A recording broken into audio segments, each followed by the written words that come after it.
Hey guys, it's Eric, and this is my IBD Advocacy Tag video.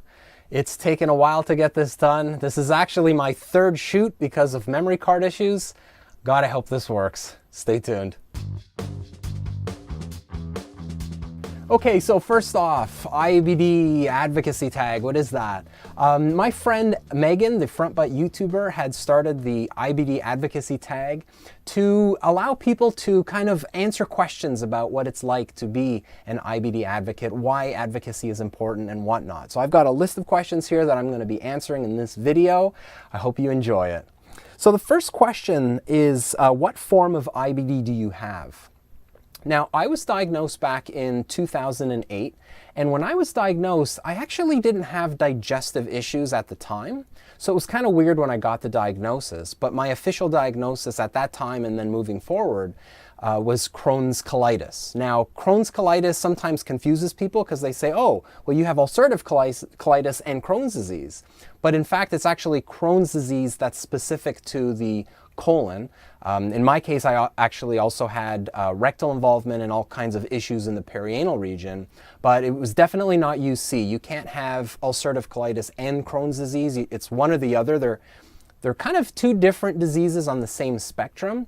Sometimes they share very similar traits as far as symptoms go, as far as their location and whatnot, what they affect, but you really can't have both. So it's Crohn's colitis, meaning Crohn's disease affecting the colon, which is the colitis part. Now, the second question is, why is IBD advocacy important?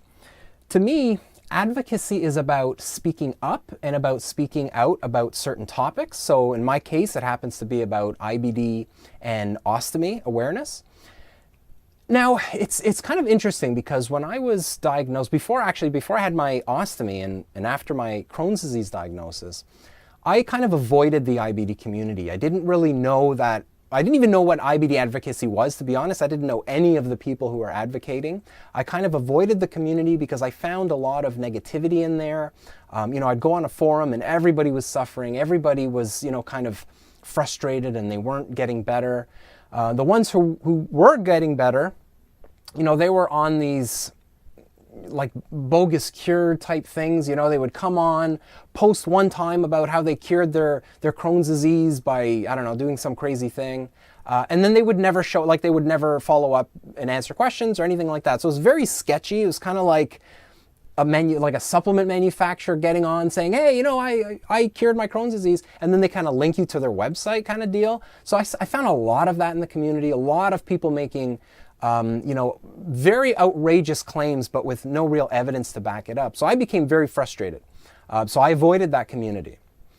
But when it came time to have my ostomy in 2013, that's when I started looking for people who had an ostomy, because I honestly had no idea what the hell it was going to mean to have this bag on my abdomen. I didn't know, if I was going to be locked in the house, if I was going to be able to, go grocery shopping or do anything like that. So I turned to the internet. I found some pretty amazing ostomy advocates who happen to also have IBD. So they're kind of, doing the best of both worlds there. And a lot of them are good friends of mine now. So they helped me to see that life goes on, after diagnosis and also after surgery.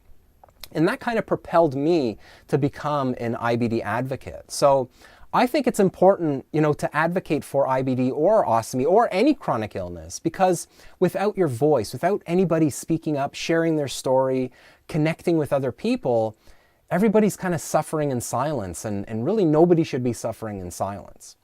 Another great thing about advocating for your illness, and for me, IBD is a big thing, it helps to generate more interest in investors who are going to put money into developing cures, doing research, and that sort of thing. If nobody's talking about it, it kind of seems less important. And, I know a lot of people are affected by IBD, affected, with the surgeries that come from having IBD, and we really need it to be an important topic. So advocacy is super, super important for everybody. And I think anybody who has a voice, and everybody has a voice, should be speaking up, should be talking about IBD, talking about what it means to live with it, talking about what it means to have a loved one going through it. And I think that's one way to really bolster the community, make it bigger. And, that's really the only way we're going to advance as far as finding cures, as far as finding the right support for people and making those connections. Okay, so the third question is, describe a socially awkward moment with IBD. There, there are so many. It's kind of one of the few diseases where you can honestly shit yourself in public, and that would basically be just part of life at that moment. For me, I didn't really leave the house when I was really sick and before my ostomy. So there were very few socially awkward moments, but I can say that, since having my ostomy, I would say the most embarrassing thing sometimes that comes along with it are the noises that your stoma makes. And in the beginning, when you're fresh out of surgery, your stoma tends to be a little swollen. It was making a hell of a lot of noise. And, even now sometimes, in the quietest situation, it's got to make it like noise, like it's screaming, like a child who's being unruly. You're kind of, like when you're in the store with your young kid and you're like, okay, Timmy, you need to, be quiet. All these people here, they don't want to hear you screaming. And that's what the kid is going to do. I feel like that's the same thing sometimes with the ostomy, or just, when you have a bad gut. And before my ostomy, my stomach was constantly just bubbling and curdling and making noise, and just, it was unbelievable. It became pretty embarrassing. It was very socially awkward when you have to kind of explain, like, oh, excuse me. Because sometimes people just think you're farting out in public, and that's not really true. That's not what's happening. Technically you are farting out of your stoma, but it's not something you can control. It's not going to create any odor for anybody, but it is still embarrassing. It is still socially awkward. Now, the next question is, what is a common stigma that you run into? And I would have to say, for me, I've run into a lot of stigmas associated with the fact that IBD in general is an invisible disease. So someone may see you, someone may see your social media posts and say, oh, wow, like he's doing so much better. He's, he must be cured now. He must not have the illness anymore. And the fact is, a lot of the times, and I didn't take a lot of pictures when I was really sick, but a lot of the times, I was smiling, I was happy, but I was in so much pain.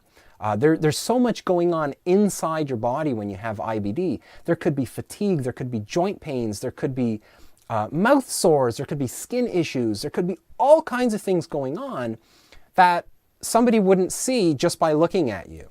And I've had some instances actually where I would be with somebody and they would make a comment about someone's disability by saying something like, it doesn't look like they really, need to be doing that.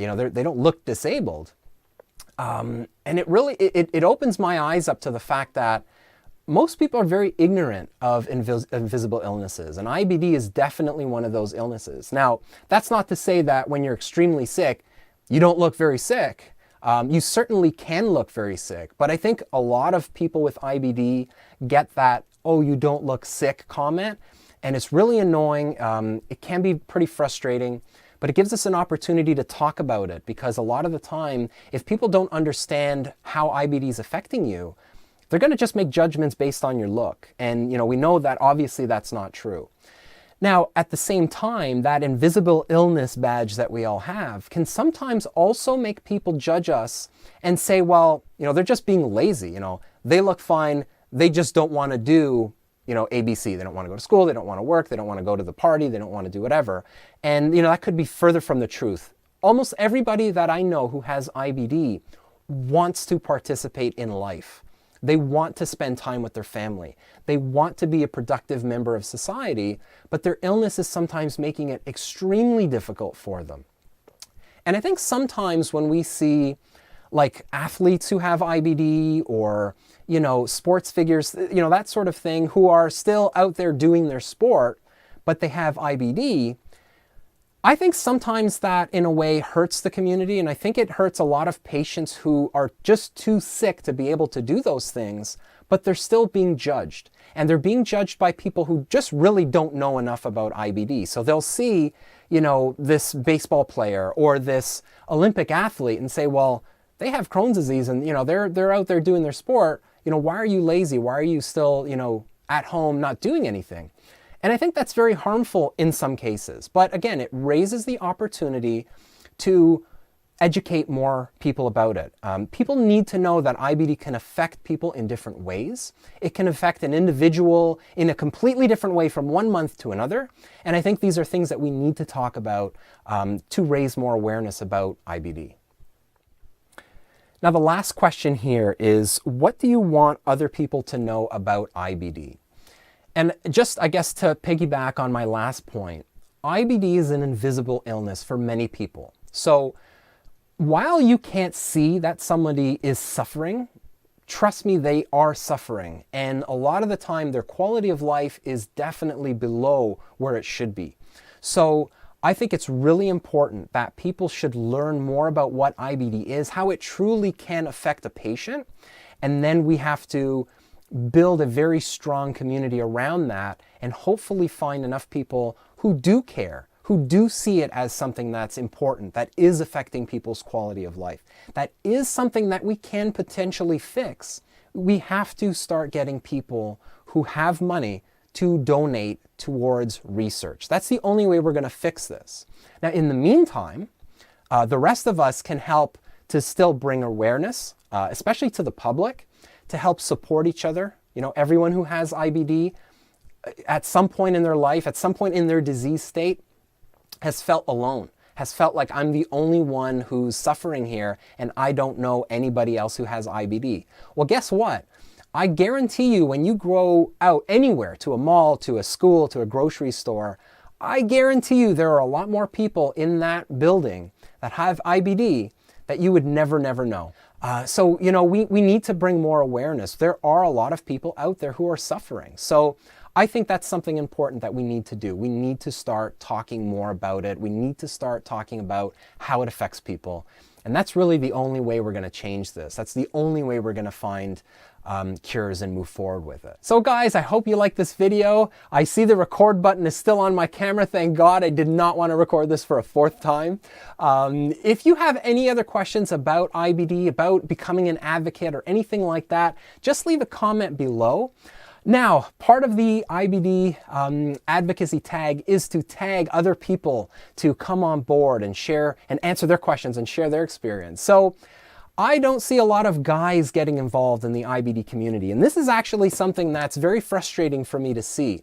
You know, I have a couple of friends that do advocacy. They're men, they're great guys, but there aren't enough of us. IBD affects about 50% of us. So there's 50% of males, 50% of females who have IBD. But when you look at IBD advocacy, it seems like 90% of females have it because they're the only ones speaking up. And I think it's important for guys to be involved. So I'm going to be tagging a few people that I want to see their IBD advocacy tag video, podcast, blog post, whatever it is. So the first person is Aaron Blocker. The second person is Dan Sharp. And let's see if I can think of someone else. Rashid Clark. He's a great guy, Canadian, so I have to throw him in there. Definitely want to hear what you guys have to say. Please make a video. Please write a blog post. Please do a podcast or anything like that answering these questions.